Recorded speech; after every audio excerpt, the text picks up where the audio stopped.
Good afternoon. I'm calling the Public Infrastructure and Utilities Committee meeting to order. It is Wednesday, June 3rd, 3:31 p.m. Madam Clerk, please call roll. Alderwoman Boyd.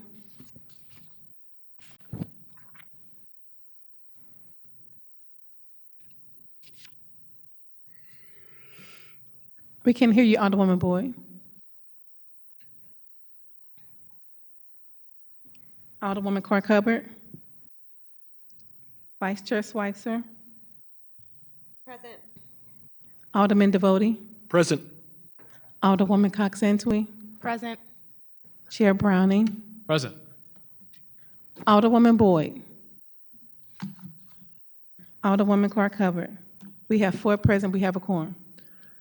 Thank you. With that, we'll move to the next item on our agenda, which is the approval of the minutes. I'll accept a motion to approve the minutes from Wednesday, May 27th, 2026. So moved. Second. Moved by the Alderwoman from the 1st, seconded by the Alderwoman from the 8th. Madam Clerk, please call roll. Alderwoman Boyd. Alderwoman Clark Hubbard. Vice Chair Schweitzer. Aye. Alderman Devoti. Aye. Alderwoman Cox-Antwi. Aye. Chair Browning. Aye. Alderwoman Boyd. Alderwoman Clark Hubbard. We have 4 aye votes. With that, the minutes are approved. We'll move on to the next item, which is board bills for review. We have 4 board bills for review today. We're going to go a little out of order because we do have people who have other commitments and we want to keep everything together. So we're going to start with Board Bill 25, which is my bill. So I will hand the chairmanship over to Alderwoman Schweitzer at this time. Thank you, Chairman Browning. With that, you are recognized on Board Bill number 25.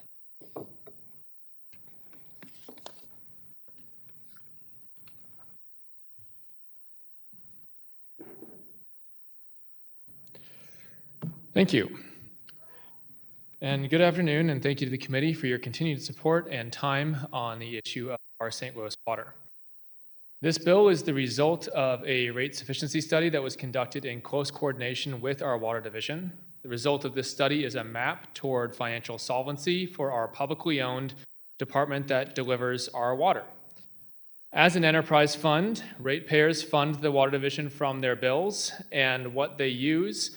They pay for what they use, but the rates have not really kept up with the costs over the years. The issues that brought the water division to the point of near bankruptcy this year are manifold, but the driver of the deficit was the rising cost of running the water division. From treatment chemicals to the increase in the use of emergency contractors to address a record number of breaks in a system, costs have gone up.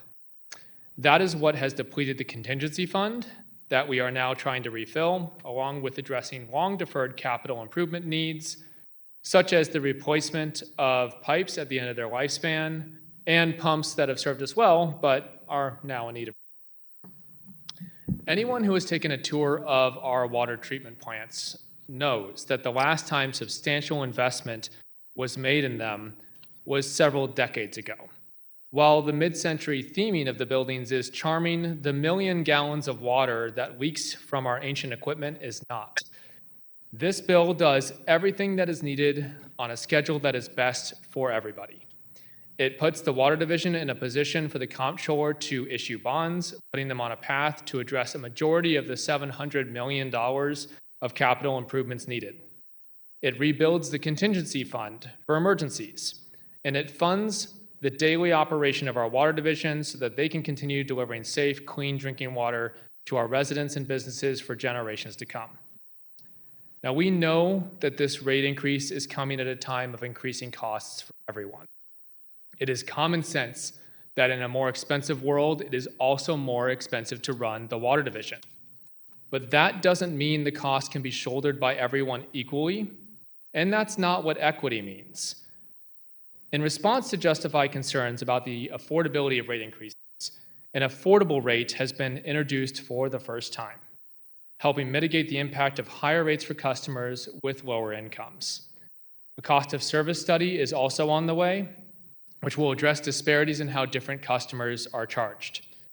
We have some amendments to make to this bill that will not change the substance of it, but only clarify some of the tables, changing units of measurement to be consistent. We can take those up after the presentations. The run of the show we have planned today is to start with the Water Division, and then we'll show that we're confident in our approach by having the Consumer Council present. The Consumer Council of Missouri is here, and we're excited to hear from them as well. After which, we'll be happy to take questions and from the committee and the public. So thank you all to those of you who engaged on this vitally important issue in our city. We want to protect our publicly owned water division and ensure the future of it for all of St. Louis. Whether you attended the town halls hosted by the Water Division at O'Fallon Rec Center, Booter Library, and Archwell Health, or the 1st, 3rd, 9th, and 14th Ward town halls, or the Public Infrastructure and Utility Committee meetings on January 14th, March 4th, May 13th, May 27th, and today, Director Patel and the Water Division have been showing up and answering your questions and concerns. And we know that when a pipe breaks, whether it is 4 in the morning or 10 at night, our Water Division is there too, doing the work to bring us the one thing that we cannot live without. Now it is our turn to be there for them. So with that, I'll hand it over to Director Patel to explain this bill and address any new concerns that have come up. Thank you. All right. Please proceed, Director Patel. All right. Good afternoon. Thank you, Chair Browning, Vice Chair Schweitzer, rest of the members of the committee. Yes, we have been trying to get out in the community and engage the community. This is, a very important time for the Water Division. A time when the culmination of the rate sufficiency study, really in-depth analysis of the assets that the Water Division is responsible for and controls through the Water Master Plan are all really coming together to make this picture very clear, make this plan very clear. And we do have a proposal that is backed by those studies. Board Bill number 25 addresses a multitude of challenges that the Water Division is facing, but also things that we want to solve and address head on. And so I've got my Deputy Commissioner there, Spencer Gould. He's going to be advancing the slides from today as well. But we do have a short presentation, just a kind of addition to all of the previous data that we've put together, in response to some of the questions that we've received from the community, from experts in the space. We've certainly engaged with Consumer Council a number of times as well. I think this bill is better for all of that engagement. We have integrated a lot of the comments that needed to be addressed into the bill to improve it. And I think the affordability rate, is a prime example of that, making sure we protect those who are vulnerable, at risk, due to income, age, or natural disaster, and then also, address affordability at the bottom of the income bracket. So go ahead and advance to the next slide, Spencer. The rate sufficiency study I mentioned, has been a many months long effort. We kicked it off in December. It is an independent and objective financial analysis.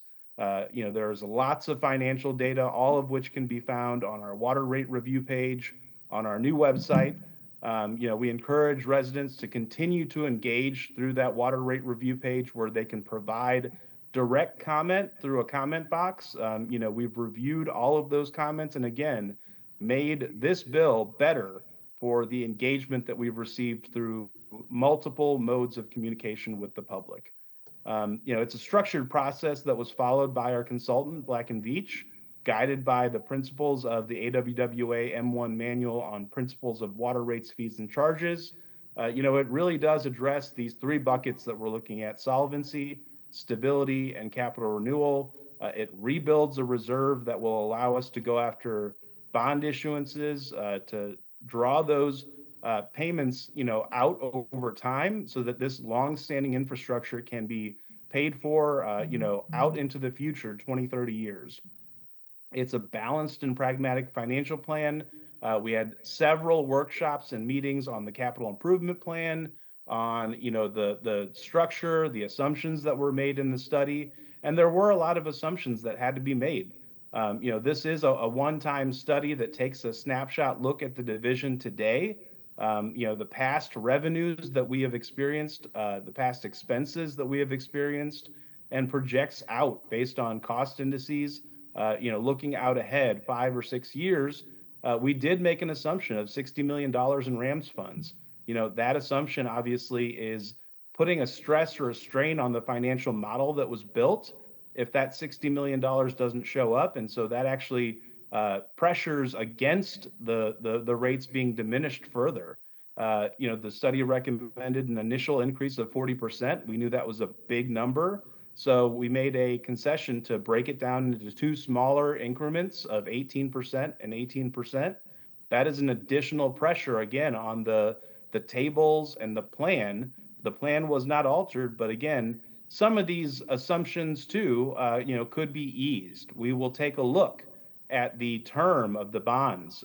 The study assumed a 20-year term. When you go out for debt, you always do a thorough, review, due diligence with your financial advisor and your bonding team to take a look at the debt that you're going to acquire. We may end up with 30-year bonds that could ease some of the pressure of those first two items I mentioned. But again, the affordability rate was, something that we knew we had to bring in. It was not considered as far as the expense that it would add. It is another pressure, but I think a necessary one, and we did bring that in.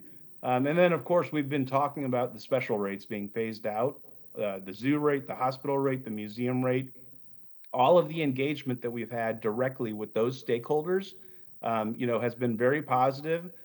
They know that they want to support the community that, they live in, and they've shown that support in those meetings to say that they're willing to pay to make sure that this water system is safe, reliable, economical, affordable for generations to come. The concept of the rate sufficiency study, it's built on the principle of full cost pricing. The water division is an enterprise fund. It relies on the revenues that it receives to pay for the O&M, the debt, the depreciation, the CIP, and build and maintain a reserve fund. These are all important aspects of good utility management, and we want to solve these problems, these long-standing issues that we've been facing, challenged with reactive rate increases of the past with a proactive plan, a proactive proposal, and that's exactly what this is. This is comprehensive. There was a lot of compromise that was brought in, give and take to make sure that we solve a lot of these challenges, but also make some concessions to make sure that we address affordability, address issues that are going to be pressures on the division moving forward. Next slide, please. So, we mentioned all of the meetings. The top of the slide here, we planned to try to over communicate here to engage the community directly, out in the wards, out where people live, certainly at City Hall as well with the elected officials. It feels like it was several hundred meetings, but it was a lot of meetings, but again, with a purpose to make this plan the best that it could be. You can see this is a long timeline that we have been going through here. There's been lots of engagement with the Public Infrastructure and Utilities Committee. This is, the fifth meeting, if you're only counting the ones talking about the increases and the challenges we've been facing, but we've also been there at different committees talking about the RAMS funds, talking about our budget, doing our annual updates, talking about these issues that we're trying to solve, comprehensively at the Water Division. I mentioned we've had ward meetings, we've had town halls, and then, we've been directly communicating, engaging with Consumer Council of Missouri, who aims to assist us in making sure that this bill addresses affordability concerns with the studies that they've done, the community engagement that they have, and I do think that this bill is better for that engagement. It directly made the affordability rate one of the better outcomes in this board bill. Here's just a little bit of a snapshot. We've been utilizing the media and our social media, traditional print media, news, radio, to get the word out to the community about we want to hear from you about what the challenges you're facing, what impacts the water system, aging infrastructure, utility bills, pressures on utility bills, including the water bill itself. So, from that, I really think that this bill has become, one of the better versions of a rate increase bill. And nobody likes these bills, but again, we've built in a lot of positive, things into this bill to solve longstanding issues. Next slide, please. Just a reminder, back in March, we talked about the timeline that we were going to go through with this at the PIUC, at a committee hearing. And largely, we're on track here. We have fallen behind maybe a couple of weeks, but we planned in late May to be talking about the Board of Aldermen reviewing a water rate increase bill if it was necessary as a result of that study. And I think that, we weren't saying it at the time because we didn't want to drive an outcome. The study was independent and was going to stand on its own, but internally, the water division, leadership at the water division, I think that, the alders who have been engaging with us know about the pressures we've been facing financially because of 7 years of, upside down operations as far as revenues versus expenses, 7 years of borrowing from the contingent fund, and pressures due to inflation, due to aging infrastructure, emergency work. This just shows us that we did have several triggers that we look at, monitor for financial, solvency and stability that were met and kicked off the study, kicked off the work to make this bill, the bill that it is today. So I want to talk about some of the alternatives that we considered. We looked at a lot of different things. I mentioned, many meetings with the consultants, but also with Consumer Council, with the alders, presenting some of the work that was coming out of that study. We looked at smaller increases initially and larger increases later, but we saw that as a huge risk, a risk to our financial ability to address emergencies and water main breaks. We've been talking about the seasons that we have for water main breaks and also the very high number, more than 2 times the national average. Our ability to repair those breaks, those emergency events, directly relies on the funding that we have, and that reserve fund is dwindling down. It is not going to last, more than a couple of months here. And it is going to be a challenging summer if we do not get an increase. It's going to be hot, dry, and a lot of main breaks. We looked at alteration of assumptions. We've heard about, well, what if we tweak this parameter or make this slider go up or down a little bit? Take a look at 20-year bonds versus 30-year bonds. Take a look at playing with the numbers a little bit. And, what we found is that the compromise with a single assumption is just that, a compromise. It doesn't prioritize what we as utility leaders, prioritize first. It is safety, public health, delivering essential water service is number one. It is not about the $1 or $2 that we can affect on the bills this year versus next year. Overall, I think that we know we have all of this capital need that we have to address. If we are going to slide the slider to save $1 or $2 a month this year and put it on years 4 or 5, but the water system fails, that is a risk that I, as a leader of the utility, am not willing to take. We already took a lot of compromise in the bill by adjusting down with the 40% down to the 218s, including the affordability rate. We put in a conservative high assumption of the RAM settlement funds, knowing that there was potential for, an amount up to $60 million, but there's a lot of need in the city. And so not knowing what that was, but knowing that we had to include something, we aimed high. Again, relying on one-time funding like RAMs and ARPA reallocation are not sustainable. We are an enterprise. Our rates must sustain our operation.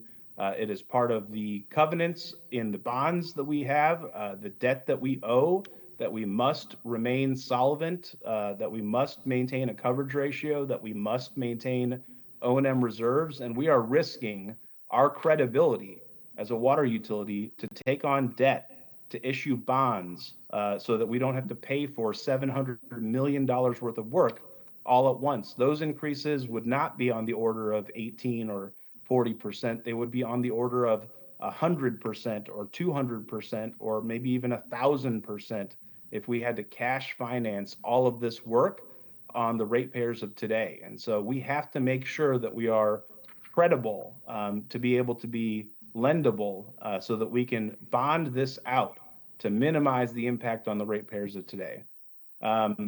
Delaying and deferring, we've all heard, kicking the can, delaying and deferring the buildup of our reserve funds is the same thing. It's delaying our access to debt, bonds. It's delaying the risks of the terms that we get on the bonds. We may pay a higher interest rate if we can even get bonds if we delay building the O&M reserve fund, which, frankly, a lot of lenders will not look at you if you do not have 90 days of cash on hand. We have a poor history of setting rates adequate for the cost to operate the division. I don't think that we can assume that the bond market, the private bond market, is going to accept that risk and ignore our past to set rates adequate. The last thing here is changing the schedule of the CIP to smooth the rates. We have prioritized the capital improvement plan based on the highest risk, based on the highest reward projects, to achieve savings, and savings soon on water main breaks, savings soon on chemical costs. I do think that the longer we delay, the higher cost these projects, will put on the water utility and therefore the ratepayers of today. Next slide, please. So, I mentioned we've achieved a lot of goals. We've gotten to solvency. Full cost pricing is factored in. This is a strong plan to get our financials in order, to get fiscally solid, to be able to go for bond issue. We have spread this rate increase out over time. We have heard before that you can't just lump sum it into 1 year. And so we've built this out into 6 years of increases that get smaller and smaller, down to 5% out in 2032. And we've done a lot of work to engage stakeholders to say that special rates, should be going to residential users, not large users. And so we did get positive feedback there to say that, these partners in our community support us. Some of the larger users of water pay the most for water, especially the ones that do not receive a special rate. They are supporting the water division, but we need to support the residents who are at risk. And so that affordability rate was a huge win for us. The work with Consumer Council was critical to make sure that we were addressing affordability. The data that we were looking through of income and, qualified census tracts in St. Louis, making sure that we're addressing affordability before it becomes a problem as defined by the EPA or the federal government. But building that in now as a permanent rate is a huge win again. Addressing the large meters that are data centers or, other large new customers who have not paid for water. There's language in this bill that allows us to negotiate rates.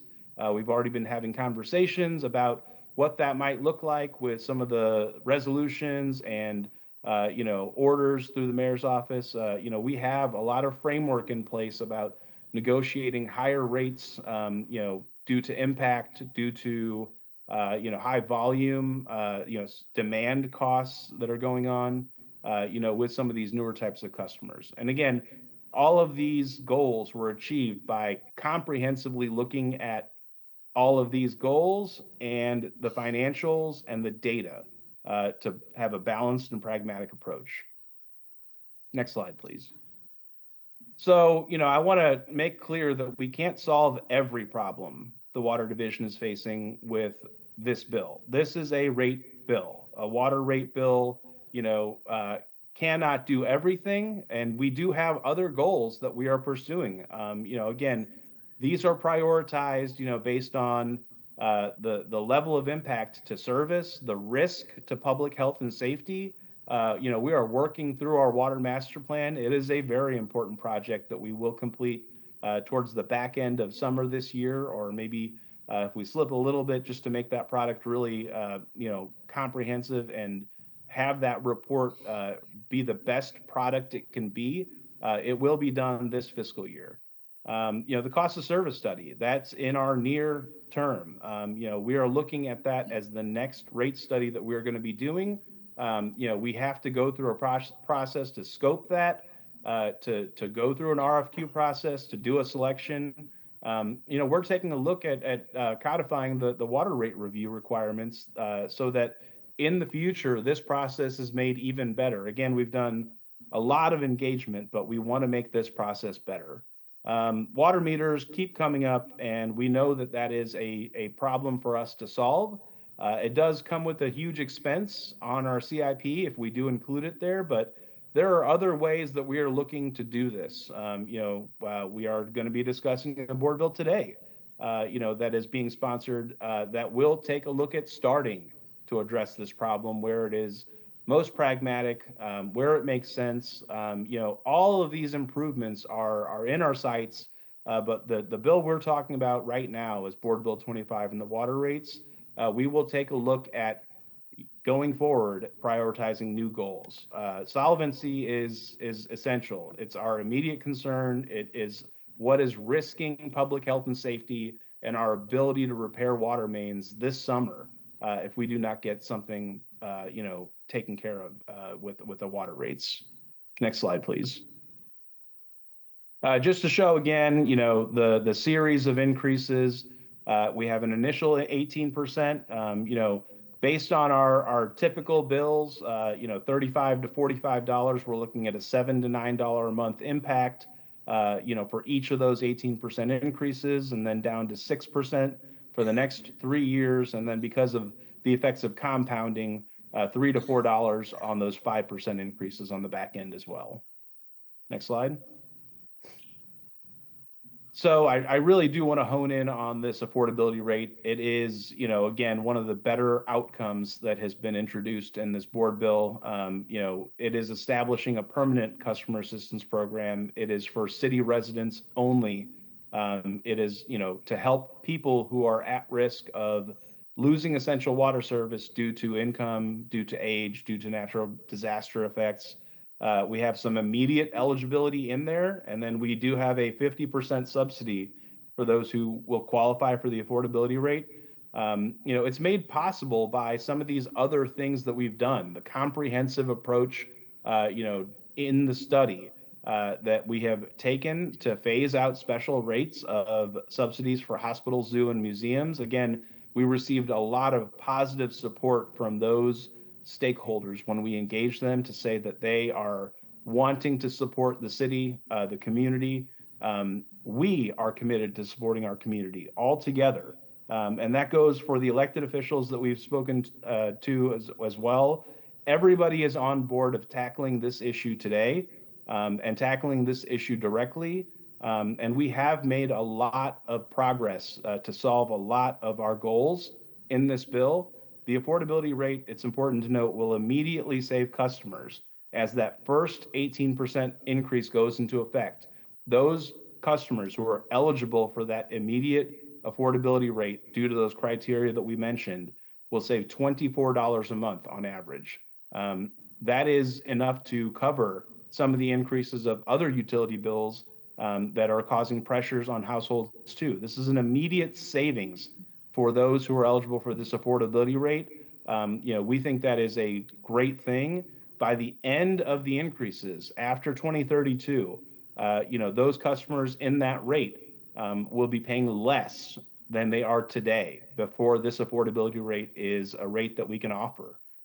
So again, it's really essential that we get this long-standing program in place as the ARPA program, the temporary assistance program, is about to phase out, sunset out because of the ARPA, deadline. Next slide, please.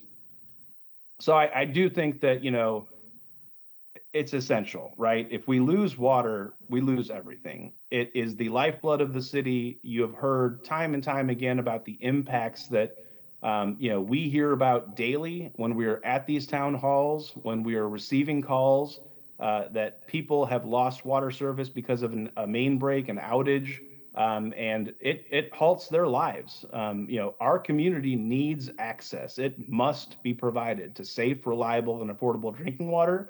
It drives everything that is a great city, and St. Louis is a great city. It promotes health, food, economic growth, education. It's everything. And that's pretty much it for the presentation. I will take questions now. Or if we want to move on to the next presentation, I guess I will take questions later. Thank you so much, Director Patel. If Alderman Browning agrees, I think we'll move on to the presentation from the Consumers Council now. Madam Clerk, do you have everything you need, or are you all providing? Okay, great. We'll just have them move it over. And if you all want to approach whoever is going to give the presentation. Thank you for being here. Thank you very much. I just want to make sure to introduce yourself, and just for sake of the meeting, I'll swear you in, if you don't mind raising your right hand. You swear to tell the truth, the whole truth, and nothing but the truth? I do. Okay, great. So we'll have you state your name for the record, and where you live in the city of St. Louis, or if you don't live in the city of St. Louis, who you're representing. And we just appreciate your time and look forward to the presentation whenever you're ready to begin. Thank you very much. My name is Michael Gorman. I'm managing principal of a firm, Brubaker & Associates, BAI, Inc. We are regulatory and economic consultants that work with regulated utility companies across North America. We're involved in both electric, gas, water, wastewater utilities on rate case proceedings, integrated resource planning, regulatory mechanisms, and other factors that underline the provision of fair compensation to the utilities, just and reasonable rates to customers, and the ability for utilities to provide reliable, high-quality utility service. In this case, I'm representing the Consumer Council. And in most cases, the process that we go through is to interact with the utility management and respond to their proposals in a rate case on how much they want to change rates. That process generally involves an interaction between buyer and seller to negotiate rates which reasonably reflect the value and the benefit of those utility services to the customers, along with the financial integrity and the need for full cost recovery on behalf of the utilities. From that sense, the interaction with utility management is a buyer and seller negotiating terms and conditions for the product that's being provided to the seller from the buyer. To the extent the buyer and seller cannot reach agreement on those terms, often those unresolved issues will go to the decision-making board, regulatory commissions, or in this case, the Alderman board, to resolve the issues which the utility and their customer groups could not come to agreement on. And that's where we pick up here, because most of the proposals from your water utility we are not opposed to.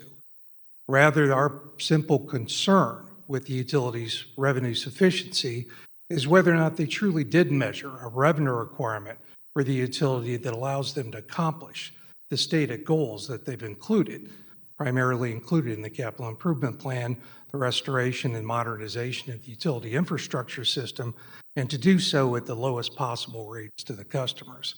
It's from that standpoint that we have found issues that we do not support in the water utilities proposal. Most specifically, on their 6-year rate plan, the utility is proposing around an 83% increase. We think that's overstated in supporting the amount of rate revenue necessary to fund those capital improvement programs included over the next 6 years. We think an increase is more aligned 75%. Now, that doesn't seem like a big difference, but it is different in terms of annual cost to customers. For example, the first increases proposed by the water utilities in 2026 and 2027 is proposed to be around 40% by utility management. We think that should be closer to 30%.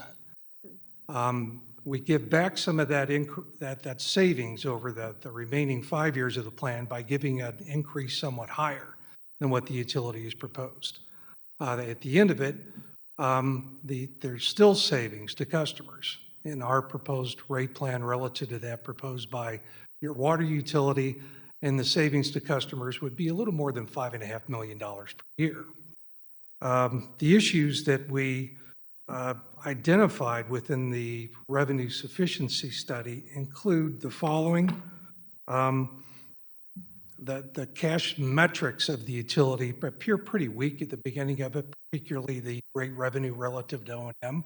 But there's assumptions made by the staff and actually some federal grant money that have provided the utility, which do not appear to be included in the study. The litigation proceeds with the RAM, if some funding is made available to the utility, the federal grant money that we understand is made available for this year, could improve the cash position of the utility and improve that cash coverage of O&M expenses necessary to maintain strong financial integrity. The other issue Mr. Patel or Dr. Patel identified, and that is the term of the revenue bond used to fund the capital improvement programs. The revenue study assumes a 20-year maturity on those bonds. And the reason we have concern with that is because the infrastructure investments being made will be providing service to customers of this utility for periods from 30 to 50 years. We are aware of other utility companies, municipal utility companies that are issuing bonds in excess of 20 years, 30 years, and there has been, from our perspective, a vibrant market for those types of bonds. Changing the term of those revenue bonds would lower the annual debt service cost of those bonds and reduce the revenue increase necessary to fund those capital improvement programs as budgeted by this water utility. You know, the analogy for that is kind of similar to financing your house. If you use a 15-year loan, your monthly mortgage payment is going to be higher than it would be if you financed that home with a 30-year mortgage. If you plan on living in that house for 30 years, then you'll reduce your annual cost of that house, but you'll be paying for it a little longer. It's a little different with utilities because customers today may be different than customers 10, 15, 20 years down the road. If you pay for that infrastructure investment on a relatively accelerated basis, then customers over the short term pay higher rates to subsidize infrastructure plant investment that will later be used to provide to future generations of customers. In the rate-making parlance, we say that's generational ratepayer inequity. The cost of that infrastructure should be spread over all customer generations that receive the benefit of getting service from that infrastructure investment.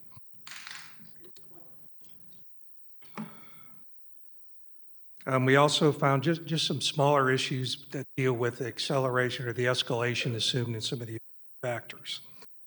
With this reduced rate increase, we believe the utility, based on our projections, the utility can fund its roughly $440 million of capital improvements over this 6-year period.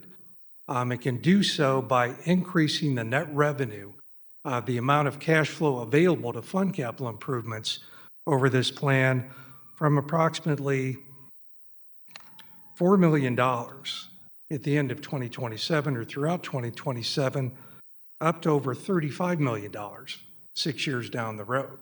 And that comes as a result of the significant increase in rates that are proposed over the 6-year period.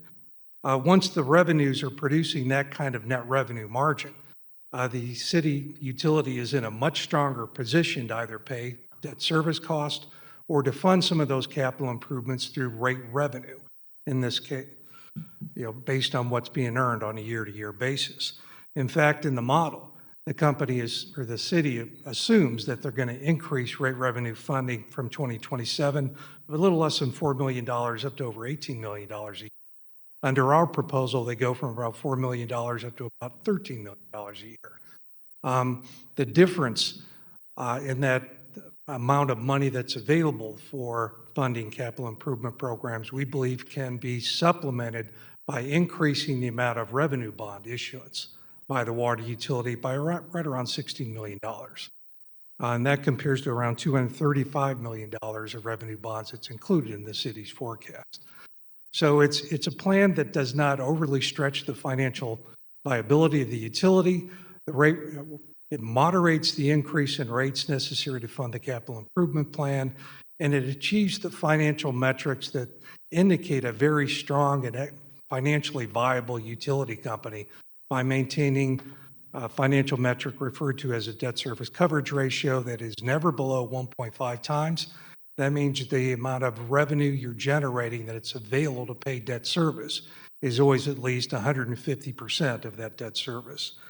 And with recognizing the amount of cash proceeds from the federal grant money and the potential RANS settlement contribution, the operating reserve or the liquidity of the company will have adequate revenues to cover O&M expenses, maintain a 90-day coverage certainly through the end of the forecasted 6-year period.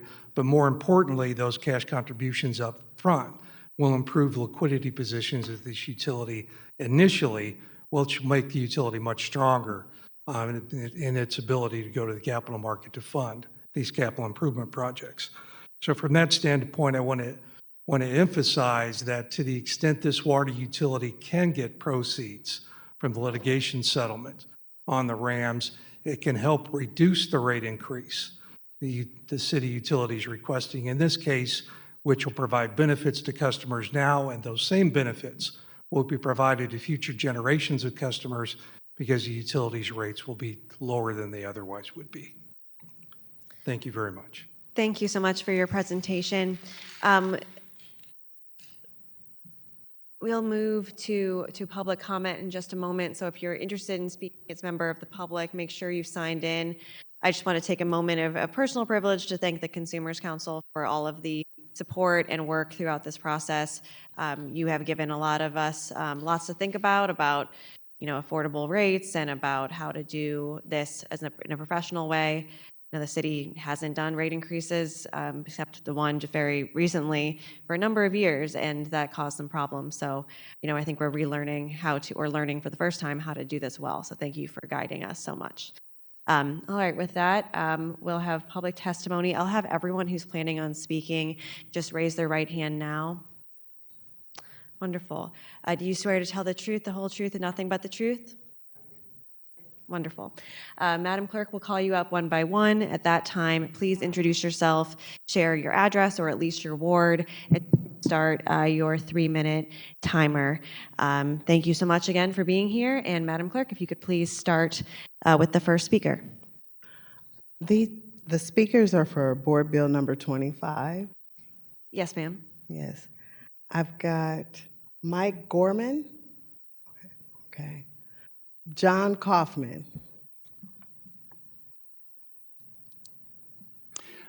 Good afternoon, members of the committee, Chair Browning. Again, the Consumers Council is in large agreement with this proposal. There are many things that we like about it, including the affordability rate. We do very much appreciate the current management, Commissioner Patel, Mr. Gould. They're always willing to talk with us. And I'd say this process that we've been through is certainly better than the one that happened 3 years ago. And yet, we still have a couple of issues. One is what you just heard, that we think that the proposal is a little bit by 10% excessive, in our opinion, and would ask that you consider that.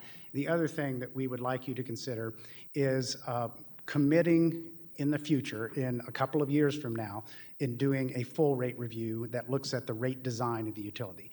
And so just so that everyone's clear, what we're looking at today is a rate sufficiency study. That is, how big is the revenue? How big is the pie that the Water Division has to work with. And that's obviously what they're most concerned about, and they want to get the work done. We think that the pie could be a little bit smaller and still accomplish all of the improvements that are needed. We are making no suggestions about any of the investments. We don't think they should be delayed. We think it can be done at a 75% plan rather than an 86% plan. But regardless of whether you agree with us on that point, we would like to see a commitment to doing a class cost of service study, which is the study that looks at all the different rates and all the different rate components to make sure that everyone's rates are fair. In other words, it includes looking at whether Anheuser-Busch and big industrial customers are paying their fair share compared to residential customers. It would also look at whether or not unmetered customers are paying their fair share compared to metered customers. And all of these assumptions that go into all the little, how you take the pie and slice it up. And when I talk to people about this two-step process, how big is the pie and then how do you slice it up? I sometimes talk about pie, but pie is a good thing, and so sometimes I talk about it as a broccoli pie, right? It's a pie you don't want to eat. You want a smaller piece of pie, right? If you don't like broccoli. But we were told 3 years ago that there wasn't time to do that kind of a study, and we've had many meetings since, but unfortunately we're in a situation where the city didn't feel like there was time to do it this time around, and so we're only looking at how big the pie is. But we think that there could be a thoughtful, data-driven process, but we would like the city to commit to it. We're worried that there's it's going to be 3 or 6 years down the road, and the city's going to have another emergency. Have time to do those kind of fairness. We want to make sure that the rates are fair. Now, we're talking about changes in the class cost of survey that'll make someone's rates go up and someone's rates go down. But we think that you could do that in the middle of this 6-year rate plan, but that there needs to be sufficient time to let everyone participate and to negotiate and to work together. And that's what we're committed to do. There are some issues with the meters that we would like to, and we're not asking. That's your time. Thank you.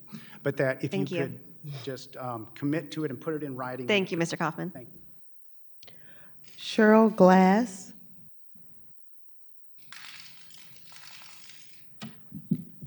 Good afternoon. Good afternoon. I've had this process figured out a little bit better now, I think. So thank you for allowing me and other members of the public to speak here today. Really appreciate the opportunity. As many of you know, I also entered public comments at the May 13th. Since then, my physical and mental health have improved, and I'm prepared to more directly address my concerns. That said, I ask you to please understand, I have been working to rectify the problem of our outrageous bills for over 2 years. Anne has been by my side. I have poured hours of research into this matter and have reached out to everyone from MSD's executive management team to city administration. I present well-researched information. My suitcase is full of all of my research. I brought it here with me today.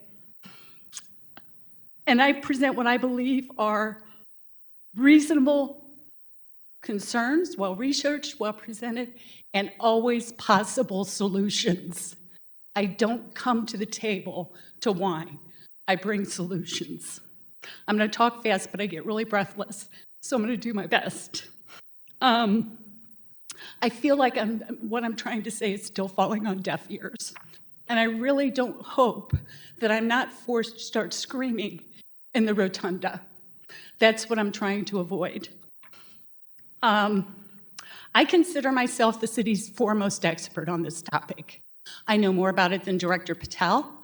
I know more about it than I argue some other than maybe Alderwoman Schweitzer and now maybe Alderwoman Cox-Antwi know about it.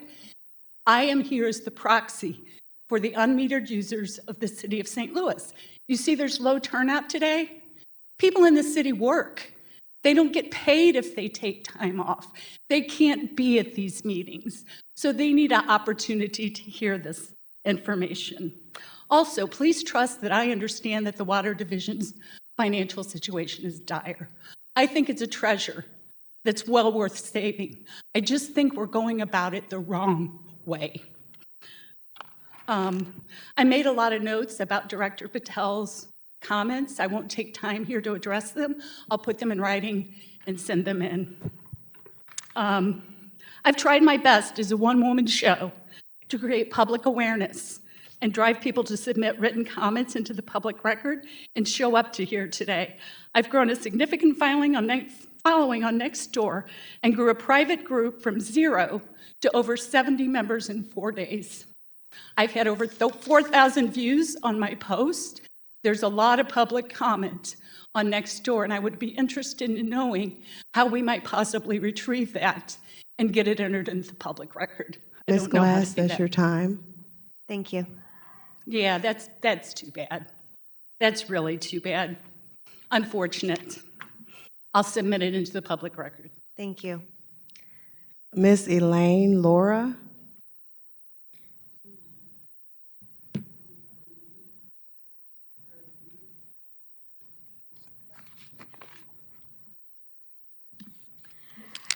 Hello, everybody. It's good seeing you.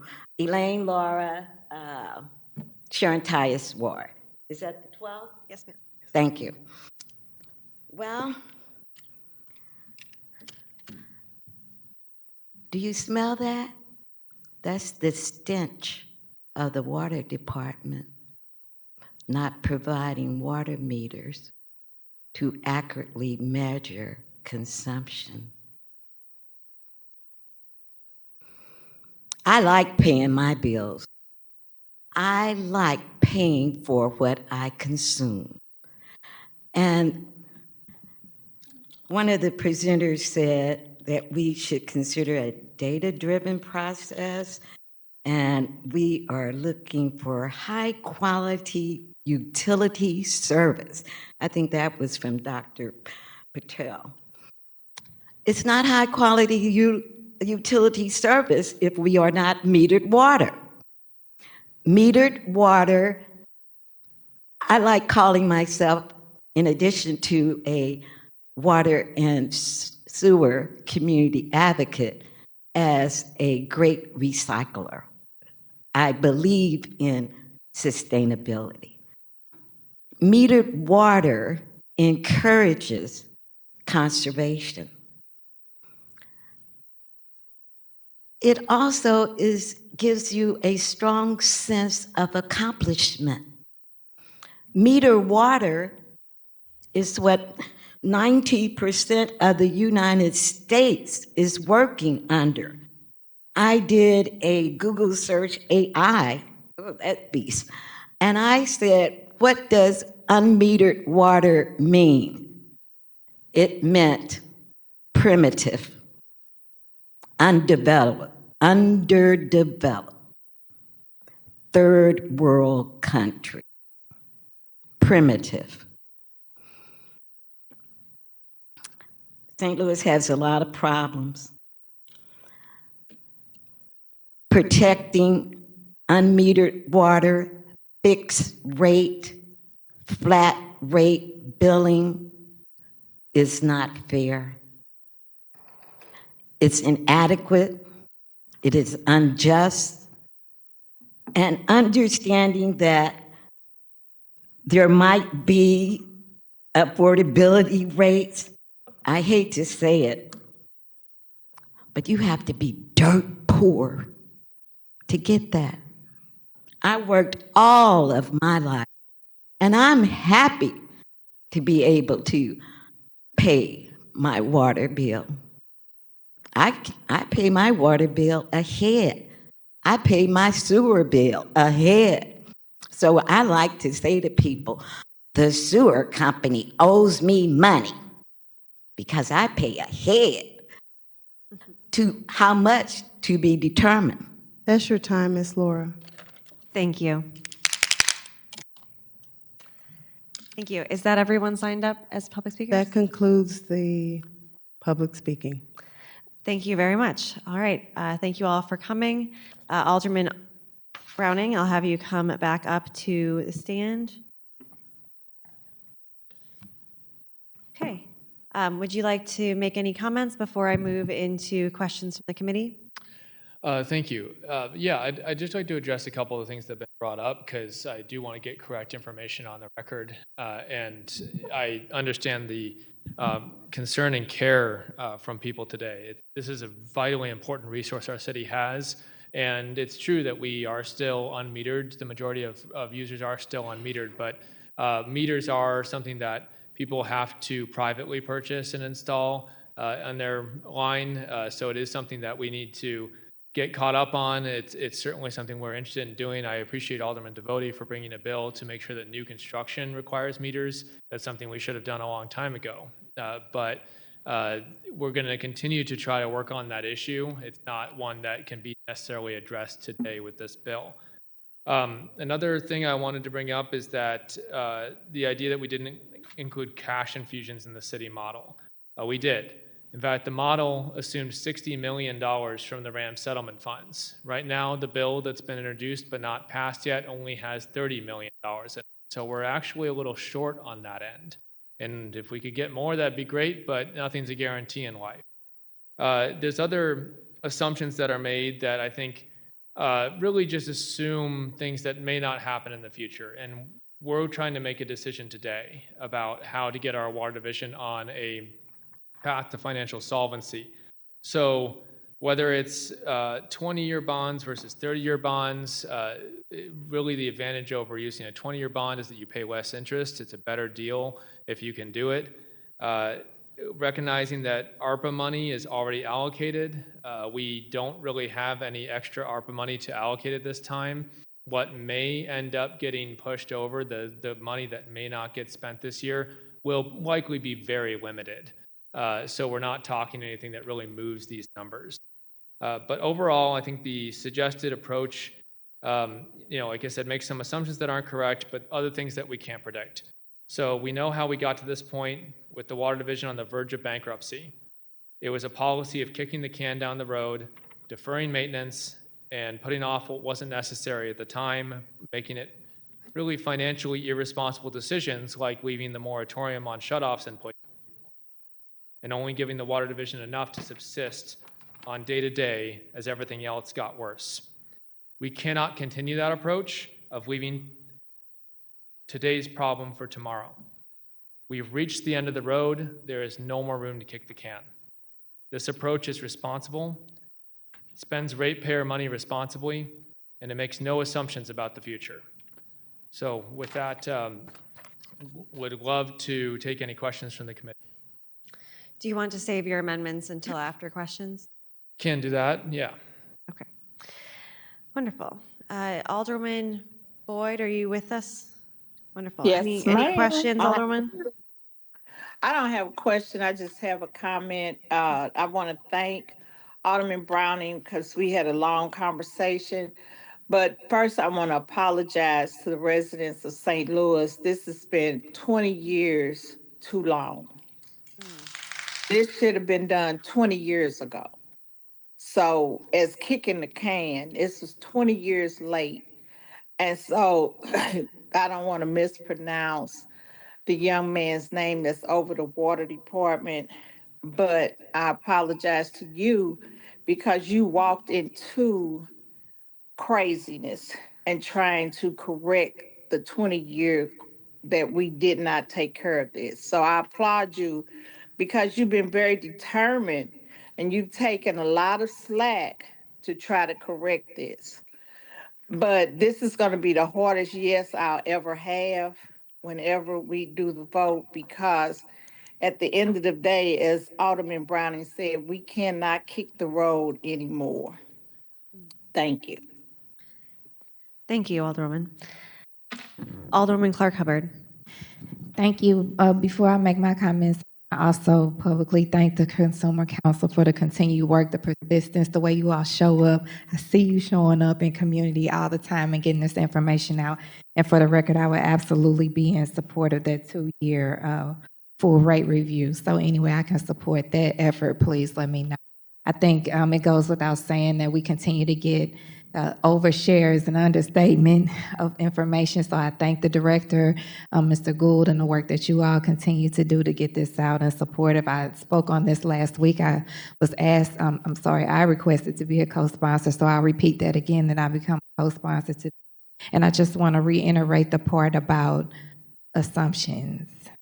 right? And so when we are down here, we are responsible to legislate and make decisions that are sometimes hard, and we cannot legislate off of assumptions. We just can't, because we understand that when assumptions either don't come true or, they're thrown around, the misinformation that create confusion, when they fail, then they immediately become the risk that Director Patel said we cannot afford to take, that he is in leadership, is not in position to take, and that means that we as in leadership should not be in position to take, shouldn't want to take, right?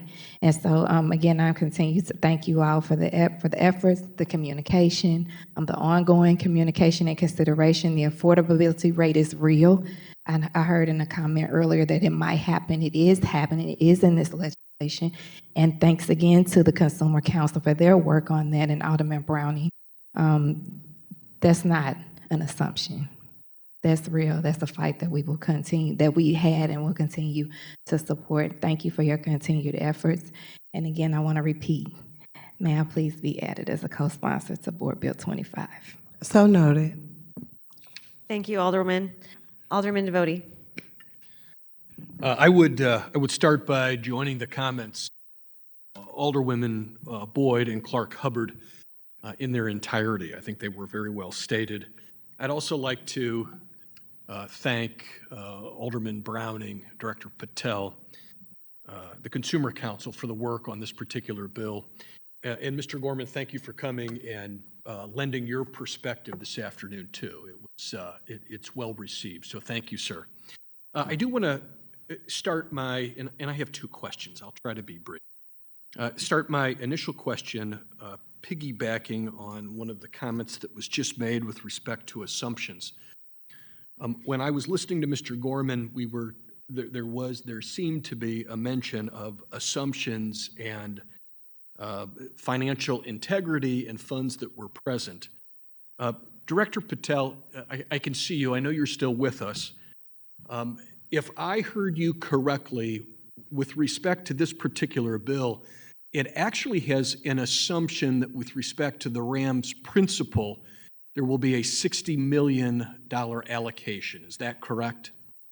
Yes, that's correct. So then I heard Alderman Browning speak, and I know the information he provided was accurate with respect to the current status of the principal bill, and that is, as it stands today, there is discussion about $30 million allocation toward the Water Division. From your perspective, Director, I know there are discussions going on. I know that folks are trading information, but how important is it with respect to the issue we're talking today about Board Bill 25, that we move off of that $30 million allocation from RAM's principal?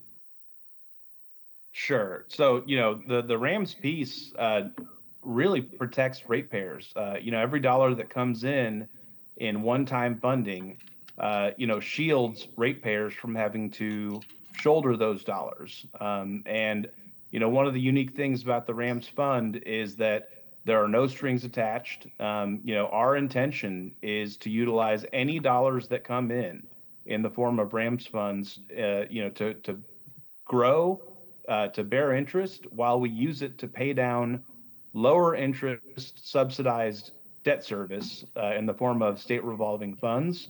The difference between 30 million and 40 million in RAMS is, more years of coverage, more years of shield to the ratepayers, but also more interest earned. These are funds that we would set aside for water infrastructure work. We've taken a look at how much interest will be earned for $30 million in RAMS, over the period that it would support debt service payments. And it's around $6 million. 40 million in RAMS would yield $10 million in interest, and cover for an additional 2 years those debt service payments of approximately $6.5 million. 60 million that we did assume. And again, the study kicked off in December of last year, ahead of any knowledge of the amounts that were being discussed. And so, we did assume high. That is the conservative way to make sure that we are protecting ratepayers with the proposal.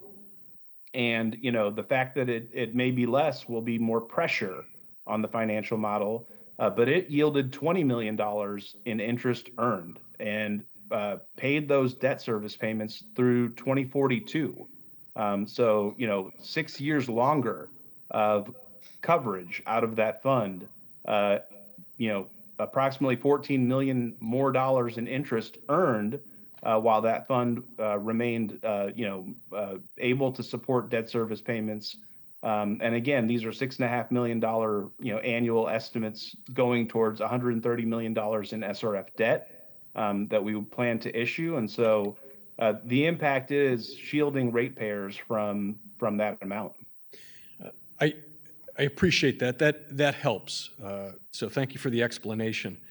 I want to ask about about Section 7 that talks about a special rate applicable to hospitals and museum entities. Educate me. I drive south on Grand Avenue toward St. Louis University. I see a tremendous amount of building at St. Louis University's hospital complex. I drive around North Kings Highway. I see a tremendous amount of building around the Barnes Jewish Hospital complex. Why in 2026, with two major hospitals in the city that seem to be having no issue generating funds, why are we today, much less talking about a phase out, talking about a special rate for either one of those two hospitals? That's a great question. And, I don't have the full history on, when that rate may have gone into effect. I think that, what we were interested in doing is, solving a lot of goals, with this study, but also the board bill, that is this board bill 25 for the rate increases. And I think the affordability rate, is a burden, on our finances. And so we took a hard look at the existing rates to say, what can we do here? And again, we reached out to those stakeholders, that are paying those special rates, had discussion with them about, their water service and what is important to them. I think reliability is very important to a hospital. If they lose water, they are in a big problem. We have seen this in the news when other cities have lost water, that they have to relocate all of the patients out of those hospitals. We do not have small hospital systems. We have world-class hospital systems, and people travel here for that. Reliability is the number one thing they resonated with. And the plan that we put together, I think they were appreciative of the fact that we are trying to improve reliability and resilience of the water system, minimize the impact of outages due to main breaks. And they did, again, support that they are willing to support the community with this phase out. And I don't exactly, again, know the history of it, but, we are aiming to solve, that problem with this bill. Again, I promised two short questions, so I'm going to violate my promise. But with respect to that phase out, as I look at Section 7, and maybe I'm looking right over it, it's underneath my nose, I don't see a mention of that. Where in the bill is the phase out addressed? And if it's not, how will we address it in the future? Sure, it's actually addressed in the tables. And so, the reason for the phase out is that, any large institution, wants to know what is coming. Stability in rates is something that, we have built into the study, and stability in rates is something we have built into this proposal.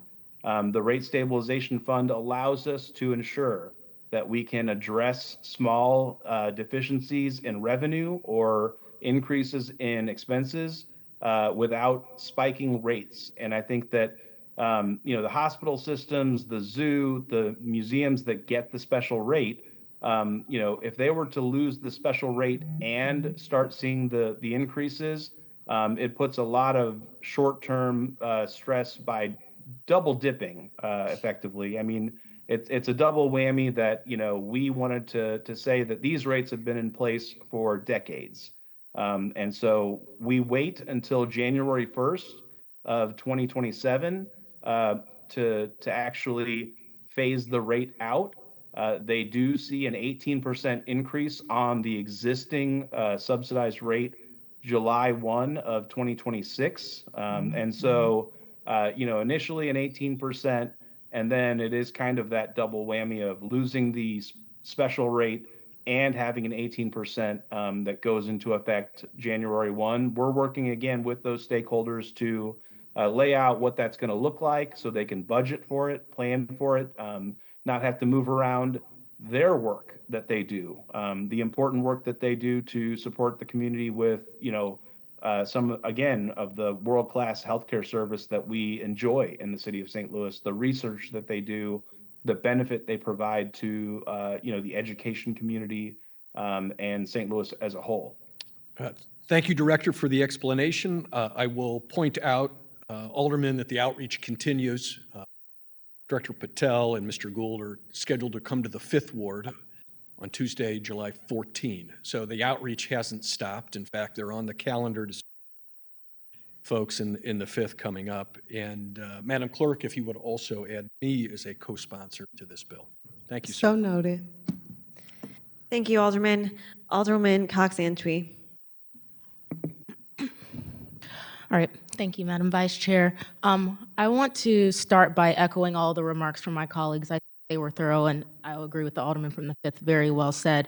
I'd also like to thank the Water Department for all their continuous effort in these conversations. They did not start today or even last month. You all have been committed to talking with all residents and answering all of our questions for a very long time, and I thank you for your commitment. I also want to thank the Consumers Council for showing up and for putting together your presentation today on what we know is a very short time horizon. But I think hearing from you is very important, not only from all of us, but also from all the constituents. I agree with my colleagues that I think it's important to clarify assumptions and nuances because this is a very, very difficult topic for all of us to have. And I think it's important that we recognize, certainly there are a lot of nuances happening outside of this room with the discussion of RAMs and things of that nature. But what we know for sure is that the Water Department does need this, and we cannot have any further delay. And they need us to do this and for these rates to be effective July 1st for numerous reasons. So I do agree with what Alderwoman Boyd said, which is that this has been delayed for far too long, and delays are how we got into this situation in the first place. And so certainly I don't want to hesitate on that moment because I agree we cannot wait for all the repairs that we know we need to do longer. That being said, I want to highlight something that I think the Consumer Council said, which is also very important, which is that we know we got into the situation, but what can we learn from the situation, and how can we make the corrections we know we need to in the future so that we don't get into this situation again? I agree wholeheartedly that we need to do a cost of service study. We need a full commitment to that cost of service study, and I know the Water Department has verbally expressed their commitment to do that, knowing that's something that's going to be very important. I also know a lot of my colleagues share the sentiment that we also need some sort of time horizon so that we don't delay rate sufficiency studies in the future. That is something that the Consumer Council also shared, and I want to express my agreement to that. If we can get these processes in writing, if we can understand the nuances that we need to make, we can learn from this situation, and we can hopefully prevent this situation from happening in the future. And I think that is something that we can all take from having to be in this process. I agree that this is a hard conversation. I know this is a hard thing to ask the people of St. Louis to do, but I think for many reasons, having a municipally owned water department is one thing that makes our city extremely strong, and we don't want to lose that. So I agree with my colleagues. I would also like to be added as a co-sponsor to the bill. I think it's very important. I know it's going to be a hard and challenging vote today, but I think many St. Louisans understand we can't lose our water, and I appreciate all the work that has gone into putting this together, and I'd like to thank the sponsoring Alderman as well for his efforts. Thank you. I have one more question for Director Patel. A lot of my questions have been answered or asked by my colleagues, and my last question is just, the biggest thing that we saw in different today with the Consumers Council presentation, and they presented that they agree with the improvements that need to be made. They agree with the investments that you all talk about, and I know you considered various rate increase schedules when presenting this information when deciding what you were going to do. So can you just one more time go over the reason why this proposal that's in front of us, it's on the board bill today, was chosen instead of something more similar to what the Consumers Council has presented? Sure. Yeah. So, we did consider, the CIP and, the plan in multiple workshops. And I think that, time and time again, so many of those projects that are on that CIP are well past due. They are all, a higher criticality than we would like to see. And so, because so many of those that are in the $440 million in planned, issuances of bonds and cash financing and SRF loans, and some portion of grant funding too that we hope to get, are critical. We saw fit to include them as they sit in the CIP. Reducing, the early years of increases, smoothing the rates, going for, even different terms on the bonds, all of that risked going after that CIP that is so critical and so fragile, and really does impact potentially public health and public safety. There was no way that I could support it. There was no way that the engineering consulting firm, that has water professionals, that are sitting alongside financial experts, looking at the CIP and the finances together, we're recommending or supporting it. And, any lower level plan was really just that. It was something that we needed to look at. It's something that in these rate sufficiency studies, we always talk about, what do we, need to do and what can we defer? And in our situation, there was nothing that we all felt comfortable to defer. But again, it's typical to put a lower level plan out there. And so, we saw it. It left out revenue bonding. It attacked the SRF bonds, $130 million worth of it, and it left out all $200 million worth of revenue bonds. That was cutting out a significant portion of the CIP.